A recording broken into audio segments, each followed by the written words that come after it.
ഖുർആൻ ബറക്കത്തുണ്ടെന്ന് എവിടെ പറഞ്ഞിട്ടുണ്ട്?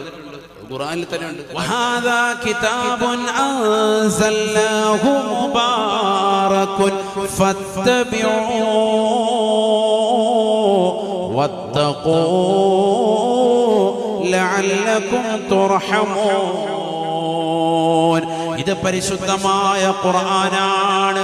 മുബാറകുൻ, ഇത് ബറക്കത്താക്കപ്പെട്ട ഗ്രന്ഥമാണ്, മഹത്തരമായ ഗ്രന്ഥമാണ്, ഉത്കൃഷ്ടമായ ഗ്രന്ഥമാണ്. ഫത്തബിഊ, നിങ്ങൾ അതുകൊണ്ട് ഈ ഖുർആനിനെ പിൻപറ്റിക്കൊണ്ട് ജീവിക്കണേ. വത്തഖൂ, നിങ്ങൾ തഖ്വ വെച്ചുകൊണ്ട് ജീവിതത്തിൽ സൂക്ഷ്മത പാലിച്ചുകൊണ്ട് നിലകൊള്ളണേ. ലഅല്ലകും തുർഹമൂൻ, എന്നാൽ തീർച്ചയായും നിങ്ങൾക്ക് അല്ലാഹു കരുണ ചൊരിയുമേ എന്ന് വിശുദ്ധ ഖുർആൻ